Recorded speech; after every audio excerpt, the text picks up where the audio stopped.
ad. It's All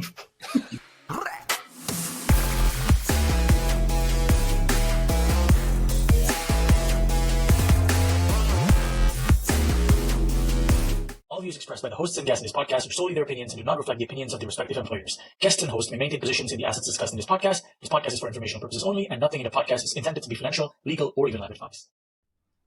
GM, welcome to the first episode of 2025. Let's go. How's your New Year's, man?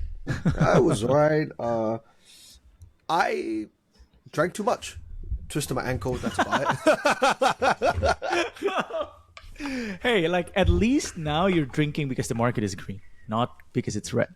So that's a good sign. Thing, bro. Yeah. How are you? Right. So I'm good. I think it's been a interesting start. A lot of people were like, I'm gonna jump straight to the markets. A lot of people seem to thought that the 1st of Jan is gonna be like a dump or anything like that. But man, like everything is going up. But I guess like only AI sector. We'll have to see what happens with the rest of the crypto markets if they're gonna catch up. But I think it's a good sign that I feel like there's a lot of capital that's like FOMOing. But then again, I'm also like, okay, like true capital is gonna FOMO. That's gonna be Bitcoin, ETH, not like they're not gonna FOMO into AI16Z. Like all of these people who are like waiting until Jan 1st. Like that's just people like us. So I don't know. Yeah. Agree. I've been trying to rebalance my AI pool as well. I was thinking to get into Tau, but I haven't thinking through it. Yeah. But similar thoughts to yours, because like I want to stay away from mid-cap AI memes. Yeah. But yeah, anyways, that's another topic for another time. I haven't figured out what I want to do on that side yet. But yeah. Yeah, it's like I think the number one trend in 2025 is going to be to know, because there was a really good tweet from like Darren, I think from a few weeks back, you know, if you're bullish AI crypto at the beginning of the year and you long like Tau and a lot of these other like Gen 1 AI coins, if you did not rotate out of them fast enough by the times it's like Q3, you're underperforming just holding SOL maybe. So exactly. Yeah. That again, but like if you want to make the quickest money, earliest money, you just have to keep rotating.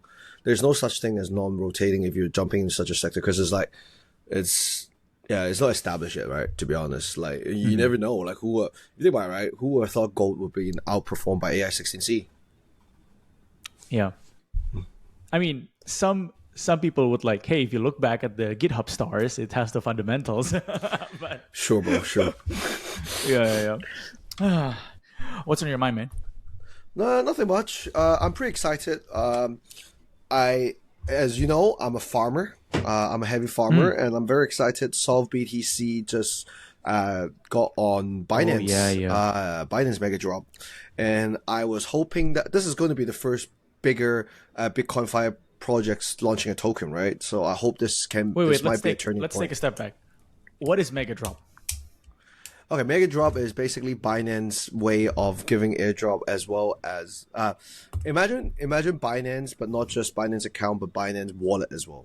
And then I guess this is one of their strategy to get users to use the Binance wallet, and then somehow then you get some. But basically, associated with Binance, your token will do a lot better. You get the Binance listing and everything. Oh, actually, I'm not 100% sure. I think you do get the Binance listing for sure. I need to double check that actually. Got it. So they're one of the first, or at least the first in a while, the Bitcoin project that got like listed there? Yes, basically. So it'll be very excited. So a little bit of background of what Solve is. Did you farm it? Do you know what it does? No. Okay, so Solve has been a while for 4 years actually. It started off as a yield product. Yeah, it's an OG thing. Yeah, but I just never farmed it. Too sad. Yeah, so it started off as a funding rate ARB kind of projects, and then slowly became a BitcoinFi project. What it does, is essentially you can stick your Bitcoin into something called Bitcoin SolveBTC. So what it does, it means you have a liquid stake version of BTC. With that liquid stake of BTC, you can stake it into various different type of liquid stake BTC. For example, you can put it into SolveBTC Babylon or SolveBTC.core, SolveBTC.ena, or SolveBTC.Jupiter, something like that. And then you get the isolated yield more. So essentially it's putting your Bitcoin at work while holding like a liquid Bitcoin. They're trying to become the Bitcoin reserve, which is like the MicroStrategy on chain. Yeah. TLDR, pretty cool. Big TVL, huge TVL. Team is very resilient, I would say. Lasted for 2-3 cycles, probably longer than most people are that actually join crypto. They never stop hustling for the next narrative. Like they bought the hype listing as well. They did like they're just a team that grinds everything out, right? Yeah. But yeah, Commendable. interesting. And I hope this will Wait, drive. So where's the yield coming from? So there's a few things, right? So I would say they are like the. Okay, I personally would call them like the on-chain hedge fund. As well as on-chain Bitcoin hedge fund, plus they can create their own yield. So like what happens is that, so the reason why I started farming a lot more in August, which you can follow if you follow my thread and farm, you'll be good. But what happens is like, bro, on X. they're actually in the perfect position. Okay, so there's two parts in a Bitcoin protocol, right? There's the underlying yield and the yield you can create with your liquid token, right? So the underlying yield, you can imagine like STETH first, like Lido. The underlying yield is from the POS of Ethereum, right? And then Lido would create different type of yield source that can be used for STETH, basically. So for Bitcoin, there's no underlying POS yield. So Babylon, sorry, not Babylon. So Solve, what they did was they found various source of underlying yield. First, there was Babylon. Babylon is basically the POS of Bitcoin. Then they went for Core. Core is like a layer 2 or layer 1 Bitcoin layer that basically has yield by staking. It's like POS yield as well in some sense. They liquid stake it because you get some boosting, some interesting dynamics, so you get more yield as well. Then obviously the ENA. So they do two parts, right? First part, they do the underlying yield, which is tons of sources. Next time maybe we can open up the web app next time show up and something. Then the second part is because they have such huge TVL, I forgot was it 1B or 1.5B. There's so many chains out there, and there's so many protocols out there. What happens is that who wants a part of that TVL? Exactly, right? Like if you put SolveBTC on, let's say, Aptos, you get 10 to 12% APR just on lending. I remember correctly. Once they got the underlying yield, they got the whales, they got the users, then they sell the users by giving more incentives from other protocol. So it's like a win-win scenario, right? And then this shows what makes a good team in this is basically the ability to identify underlying yield source, which is either on chain like funding rate or literally just integration. Then it's your BD and negotiating skills. Then it's the ability to identify each incentives and how to use it effectively, basically.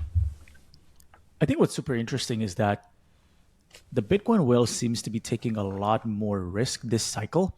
This might be a tweet from like one of the Babylon founders, but he was saying that an Anon, it's not even part of their BD team, like just like an Anon whales from years back, just deposited almost $1 billion or like some crazy number, like 500 million plus, just like suddenly like boom, because he believes in the tech enough right now. It's not like back in the days, when you're getting yield, I guess, from like Celsius or so like it's interesting to see the Bitcoin whales are taking more risks.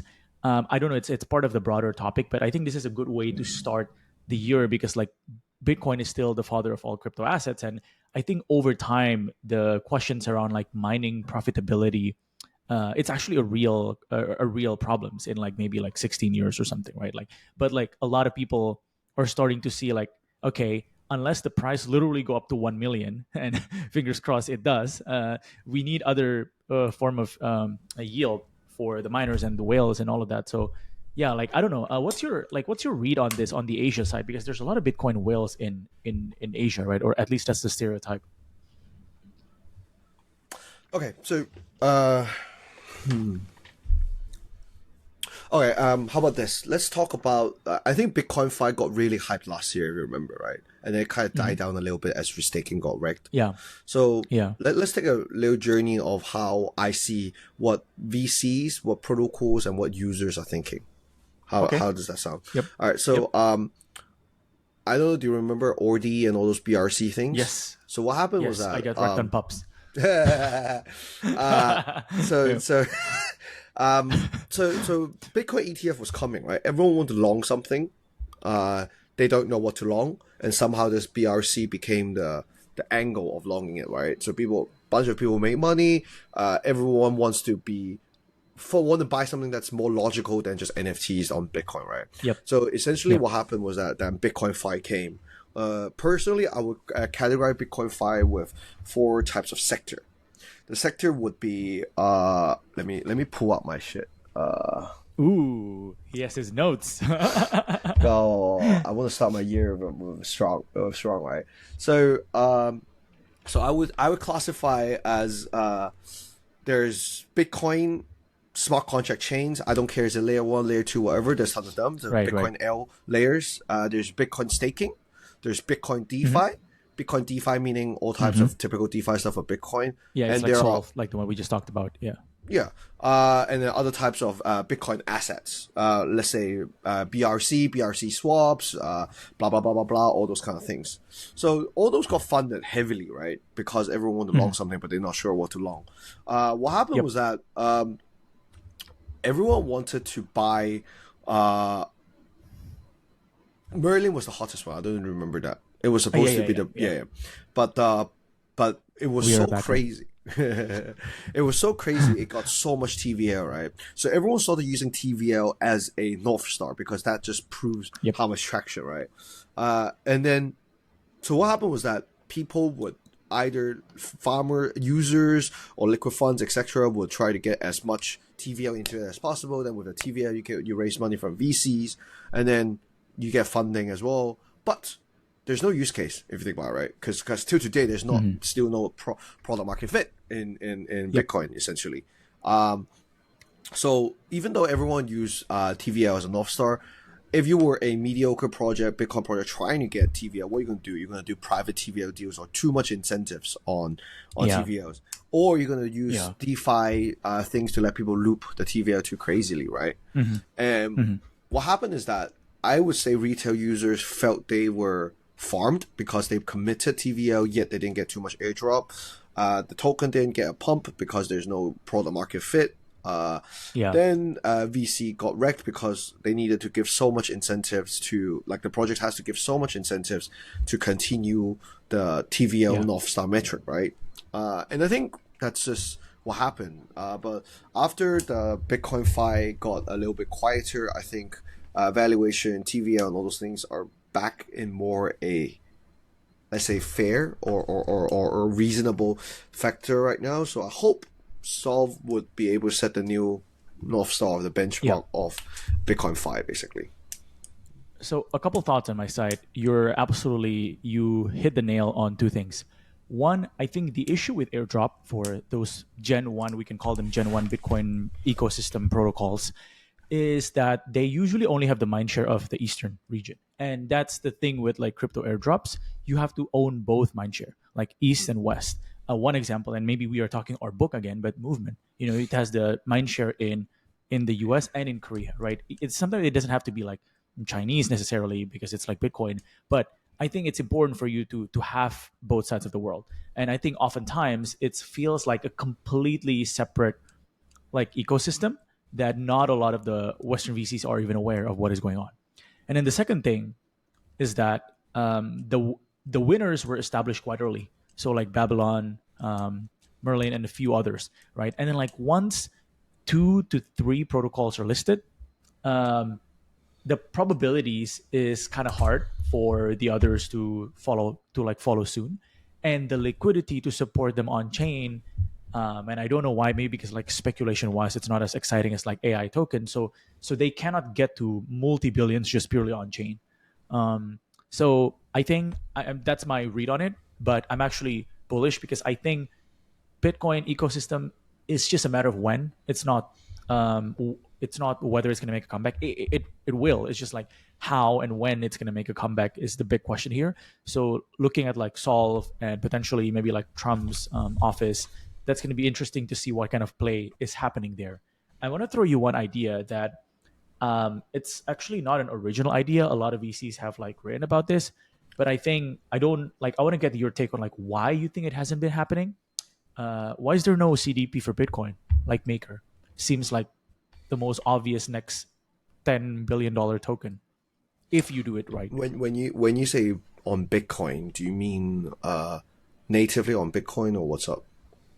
So I think that architectural technical design needs to be whatever the whale is comfortable with. So it might be a side chain, it might be in Bitcoin. Like I'm not even sure that like to my knowledge that the tech is not possible if it's like on Bitcoin. So it might be like a side chain or like an L2 or something like that. Yeah. Yeah, I think the problem is that people don't even believe in wrap Bitcoin, right? And there are other contenders like TBDC and all those kind of stuff. But TLDR, in my opinion, this hasn't been proven yet, is because building a stable coin is very hard, actually. And with Bitcoin's infrastructure, the liquidation won't be able to happen in place. Mm. And Yeah, then there's I'm no just thinking that with some sorry I'm just thinking with some CDFI approach, I think with like a mixture of what like Ethena did, right? Because like the whole yield based stablecoin was tried in 2021, but it was tried doing it purely on chain. It's just not doable.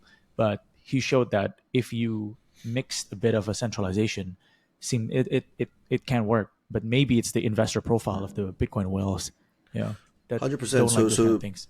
not shilling something that I've been farming and stuff, but like Avalon is basically Mm. like a Mm. CD5 Bitcoin stablecoin. Basically, Bitcoin, they have a lending market. Then you can put Bitcoin in after you do KYC. Then you can borrow. I forgot, was it ABDC or something? It was a USDA. Yeah, USDA. And then people can pay 8% fixed rate on the stablecoin. In the stablecoin, you can earn some yield and all this kind of stuff. But yeah, Okay. I think the technology, the logic is there, right? It's just the lack of there's not one team that can fill this gap with the execution skills that Athena Labs had. Basically, I think Yeah. building a stable coin is about Athena. Is about the execution skill and the liquidity side of things, but not the actual mechanics design. Yeah. Yeah, one thing that we have been discussing is that definitely as crypto gets more mature, you need more and more of the trait of a conventional entrepreneur. So like the commercial savviness, knowing how to execute. It's less about like I mean like some people Tokenomics might and hate shit. it, but Yeah, I think it's true. Yeah, it's like less about just cyberpunk coding, and then but like if you can't talk to whales, if you can't make the partnerships, it's gonna just become like a niche protocol that like people use. Yeah. 100%. So I'm pretty excited for Avalon. I still can't say the name properly. But yeah, you can have a look at it and use my referral link to farm it if you want. Hey, let's go. But now that we're on stablecoin, actually, I started farming the project that you showed me. I still can't say the name. Panera, Panera or Purina, bro. Purina, Purina. It's not Panera bread, man. Panera. It's Purina, Yeah, Purina. yeah, Yeah. it's pretty good. Yeah. I like it so far. Yeah. No, I mean, like, I think the whole thesis there is just that there's no like Solana native stablecoins. Like all of the 100%. stablecoins in Solana are CeFi stablecoins bridged over, like USDC, USDT, PYUSD. So like Anna, the founder, was previously at the Solana Foundation doing stablecoin. So yeah, I mean, like one of the, I guess, like founder product fit that we have seen in recent months. Nice. I like that. Oh, what do you think? Do you think what MicroStrategy is doing can be replicated on chain again, and can it be done with other assets? I don't think so. Because essentially, I think MicroStrategy has a few advantage. First, it can get initial loans because of its revenue, right? Sustainable revenue. That's why they can get the loan, the interest rate ARP. Secondly, it has the Yeah. yeah. So that's the stage one of the equation. Stage two is that it actually bridges the gap of people don't want to hold crypto, like instead of a Mm. custodian problem. and they Yeah. want to have a leverage exposure towards it. And third, it's a very trustworthy person that been talking about Bitcoin for the past I don't know how many years. So that's Yeah. three things, and Yeah. I don't think we can do that on chain because there is no sustainable revenue in crypto yet. Hey, you are not supposed to say that. Gotta make the normies buy our bags, you know. I swear.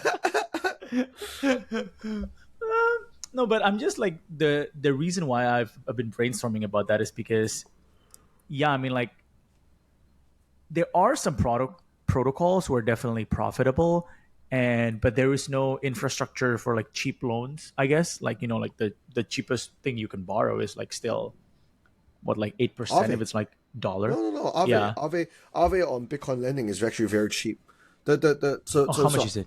Oh, 2%, like 1%, 4%. Oh, 2%, okay. 3% on Ethereum. That's why there's no need for a Bitcoin CDP, to be honest. It's because like, I can put that Hmm. in and borrow USDT and USDC directly Yeah. at 2% with basically very little risk because Aave is a proven protocol. There's a lot of Ponzi-nomics that you can do with what you just mentioned, and like these protocols, like what Solve is doing, right? Because you essentially like you use the 2% and then you get 10% from Aptos and just loop Exactly. it 5x. And Yeah. this is how Morpho is doing it, essentially. Yeah. So Yeah. Morpho basically capitalized this, right? You do this, then you can borrow BTC, then you can switch more, and Yeah. essentially, as a DeFi protocol, you're just creating either tools to speculate or creating an And they arbitrage just simplify. opportunity. Yeah. Yeah, Yeah. Yeah. No, that's super interesting. Huh. Okay. and I Do you, and I sorry, think go ahead. that's why BitcoinFi haven't been taken off yet. To be very honest, because the BitcoinFi is actually very well established. The only bigger problem is Yeah. that uh, people don't trust things on EVM chain because of the wrap asset part. It's not there's not enough Yeah. tools or no one building on the tools. But the thing is that if you want to do it natively on Bitcoin, the speed is 100% cannot, like the liquidation, all those kind Yeah. of stuff. Cannot. So it Yeah. will either be a better wrap version, which is something like TPDC, or Yeah. it will be something that's a CDFI approach, which is whoever can do it in the future. Yeah. Yeah. I was gonna say if MicroStrategy is going to do it on chain, but no, that's a mid-curve take. He will They never do they that. don't It need doesn't to. make sense. Yeah, they Actually, don't I need would to. love to have someone that can analyze the risk of MicroStrategy on the podcast next time and have a proper chat about it. Like what are the things that you really need to monitor, liquidation risks, and front running, all those kind of From stuff. a, I mean, like from a high level, I think it's actually not super complicated. Mm, It's just like whatever is his cost basis and his liquidation preference. Um, and yeah, I mean, like if it, like I think there's even like some mainstream news media, crypto media that reported on this like 70K or something, like 60 or 70K. So like if it goes down to that level, it's actually pretty risky because if he could not find like fast financing, then he might be forced to like sell some, and that's gonna cause like some cascading. Uh, yeah, you when his bonds are maturing, where does he get the money from? He will have to sell it, right? Or he issue new bonds. he has been issuing new ones, Yeah, so so so that's how so he's it's been a like looping it. Yeah, so yeah, technically he can't no, but actually he can. Oh, I guess like okay. So if the interest rate doesn't go up, basically he can just not leverage up but continue to issue bonds whenever one bond matures, yeah. and that would just be his cost. And as long as the Bitcoin uh, price is going up, then which covers the interest rate, then it'll be fine. So as long as it goes up more than let's say 10% a year, then Yeah. it's more than And enough. then there's like I might not be an expert in bonds, but like and then there's one thing that's going to help him in 2025 is the accounting standards. So one of the reason why he hasn't been able to get into like S&P also is because like you have to be like profitable for like multiple quarters if I'm not mistaken. And then but you cannot classify Bitcoin profits as revenue in the accounting standards for US Yep. public companies. But that's going to change in 2025 with FASB. So now he can say, I am profitable. And with that profit, he can issue even more bonds. So I it's see this. I mean, like, I'm sure there's like some risk here. Like, the risk is basically just like price going down, and then he cannot get financing, and then he's wrecked. But if price stays flat or continuously going up, it's almost a bit of like an infinite money glitch for him, unless he keeps on buying top, which he says he will. But No, it's okay. He we'll has to see. buy top Yeah. because if he Yeah, buy yeah, yeah. the top, the more top it is, the cheaper the bond can be for him to issue. So it's good Yeah. for him to buy. Yeah. It's actually cheap for him to buy top. That's the Yeah, thing. yeah, because then he marked the asset to the book, and then it's like, man, it's actually like one of the I think I think all financial schools should study this in the past. Like, this is like the craziest thing in the past 5 years in terms of financial engineering. 100%, 100%. I think, yeah, it's so simple, right? It's just the right place, right time, right asset, and the right product market fit, I guess. Yeah. Talking about DeFi though, do you think we will continue to see DeFi outperforming in 2025? Okay, when I say outperforming, I don't mean comparing it to the next hottest things. Like, it will never be that, I think. But like, do you think it's gonna outperform like ETH and Sol? Even so, yes, I think so. Depending on, I don't know as an index point of view, but like for me, I think I will be able to pick some DeFi, including farming rewards, will be able to outperform ETH and so. Yeah. Wait, include? Oh, yeah, yeah. Because then Because most it's gonna DeFi, be like 30, yeah, 30 to 50% in a bull. Yeah, yeah, yeah. and like, so, okay. But the problem is, I think that the winners in DeFi, it has to be smaller caps, to be honest. And I think for me, there's like a lot of opportunities because there's so many new chains, right? The DeFi doesn't have to be mind changing. As long as you have some idle ETH, SOL, or stables, or even Sway, you can farm on every new single chain, and then that'll still be good DeFi gains. Yeah, Yeah. yeah. No, that's true. Like, which like 2 to 3 chains that you're most excited about? Like Sonic, Aptos, Sui. Fuck. Actually, I haven't gone into Sonics yet. I haven't had time to look into it. Have you? No, Oh not wait, yet. Sonic is an FTM, right? There's a few Sonics, Yeah, yeah, right? Phantom. Phantom. Oh, Oh okay, yeah, okay. there's Okay, okay. there's I like thought the in the game SVM, one. and then there's the Solana. Yeah. yeah. Okay. Yeah. I haven't looked into Phantom yet, just because I have some PTSD there and I'm a bit lazy. But I think you basically do a bunch of farming there, mostly on LST. Then you get some jewels that you somehow get some airdrop. But I haven't put like I don't have that many stables and ETH, man, and all and FTM. I'm basically fully Okay. deployed and fully farming already. Wait, so here's such a VC question. Are you gonna be more interested to farm the new coming chains? So Movement, Vera, Initia, Mega ETH, Monad, or are you gonna farm like these more established ones? I will try to avoid farming things with lockups, so I can shift my capital, let's say my stable and ETH everywhere, anywhere easily. I want to farm something that I think might TG within the 1 to 3 months, or farm the initial incentives from the post TGG stage, if that makes sense. So like, Got it. I like to farm pre-mining of like a new chain. Let's say the first 2 weeks of a new chain's DEX, it's always going to be juicy.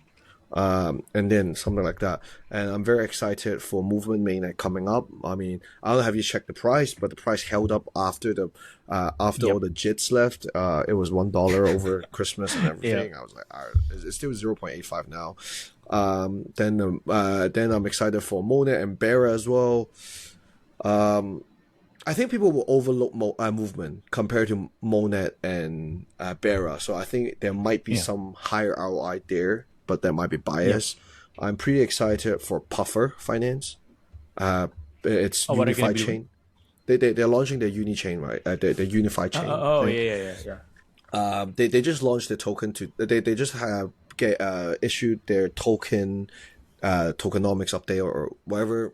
Puffer Foundation. Basically, it's going to be like a VE, and then it's just has some hints of like if you stick your Puffer into VE NFTs, you get like airdrops from things, and you get like voting incentives and those kind of stuff. I still think Mental is going to be a very good bet next year. It's just that are there better bets that you want to be in? It's just if I'm lazy, I'll just straight up farm and stay on Mental the whole year, to be honest. I think one trade or like just like one very obvious lesson, but I think it's important to like keep on drilling it in crypto. And I mean, even I am guilty of this, is that in crypto it's better to ride the winners and ride trends. It's but like knowing when that will happen is hard, because like we are not prone to buying something that's already going up. But if you bought virtuals after token 2049, I like can't, it's still bro. like a, yeah.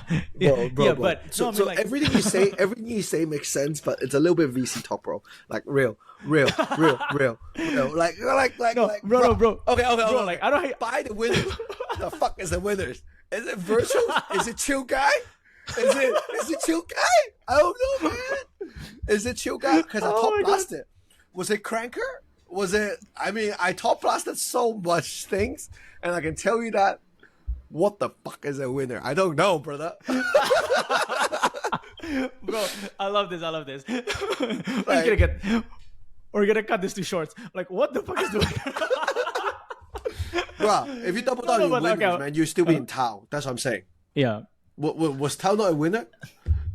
Those I are guess. like the VC Yeah, talk, bro. yeah. It's like, brother. No. But it's kind of true though, because like I'm kind of guilty of like this too, because like I will be looking around at like, okay, what's like some good coins that haven't pumped, at like Hyperliquid, but it's like, man, like just buy AI16Z at 500 million. No, bro. I bought a lot of things in 500 million. So Okay, it's okay. not that. Like my motto is not double down on the winners. Cause like, okay, wait. Define winners. First, I don't think no one in AI is a winner yet. We just have to accept that. If you say double down on yeah. the winner and buy MakerDAO, then good for you, bro.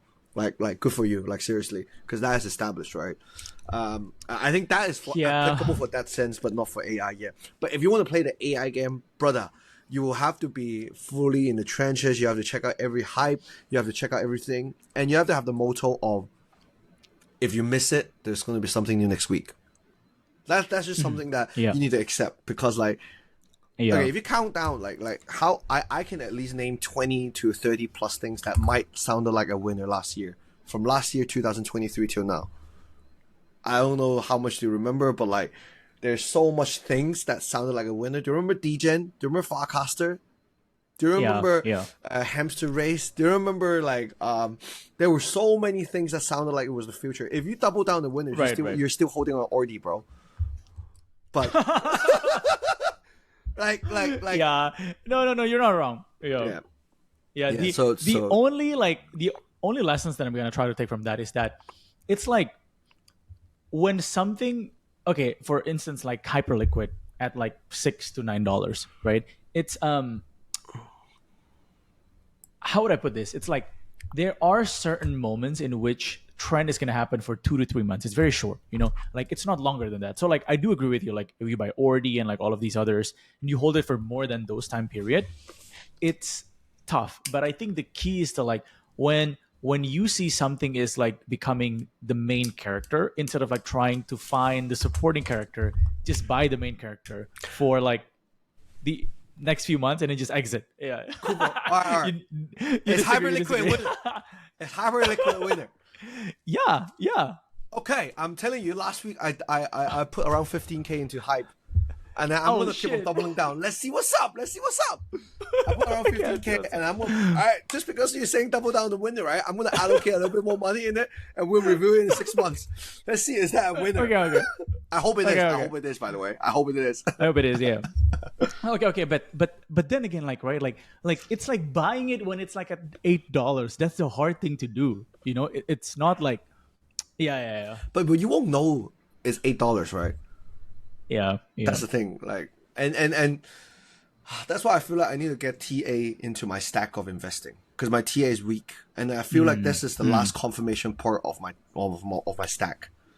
Like, like, and I realized like I've optimized my farming skill set that I don't really need to like I'm there basically. So like I can secure a certain stack of money every year easily.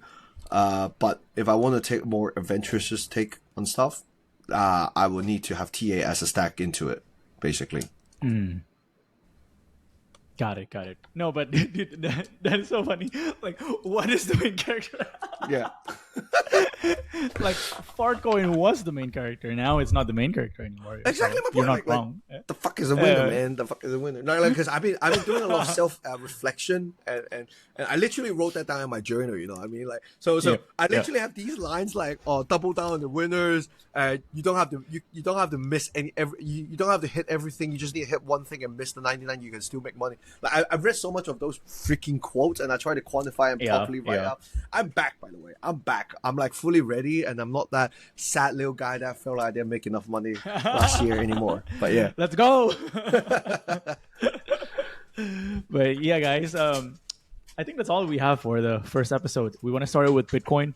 I mean, because I think it's deserving. Next week we will do predictions for 2025. Sure. By the way, I got Ruche. I still can't say names properly. From Movement Lab. Rushi. Hey, sorry, bro. Please don't cancel our appointment. But yeah, I'll see you guys on Tuesday. All right. Cheers, folks. Take care. Bye.